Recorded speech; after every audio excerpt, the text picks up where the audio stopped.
Samantala, tiniyak ngayon ni Pangulong Aquino na tututukan ng kanyang liderato ang pagsasaayos ng mga pampublikong ospital sa bansa.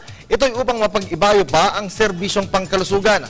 Bahagi kasi ng Philippine Development Plan ang pagpapalakas ng serbisyong medikal sa bansa. Patuloy na dito ang pagtataas sa mahigit 79 na milyong miyembro ng PhilHealth. Ang detalye mula sa report ni Jackie Sai.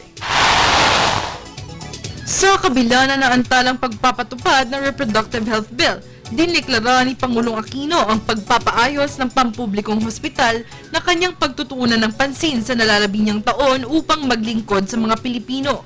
Dagdag pa ng Pangulo na layunin niya mapaayos at mapataas ang kalidad ng 7,325 hospital, klinik at iba pang health facilities sa Pilipinas. Tunay dito ang mahigit 4,000 hospital sa rural areas na napagawa na at ang paglaan ng pondo sa Department of Health na umabot na sa mahigit 50 bilyong piso. Ito ay tumaas ng 78% kung ikukumpara sa mga nagdaang panahon. Tumaas na rin ang mga Pilipinong naka-enroll sa PhilHealth mula mahigit 57 milyon na ngayon ay mahigit 79 na milyon na.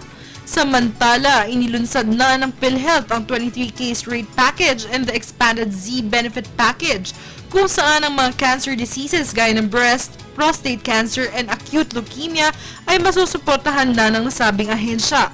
Pinasalamatan naman ni DOH Secretary Enrique Ona ang presidente sa suportang binibigay sa programang nagtataguyod sa magandang kalusugan ng bawat Pilipino. Maliban sa modernized healthcare facilities and health beneficial laws, inaasahan rin ng Pangulo ang implementasyon ng mga programa gaya ng Pantawid Pamilya Program upang masugpo ang gutom at kahirapan sa bansa. Para sa Telebisyon ng Bayan, Jackie Sai.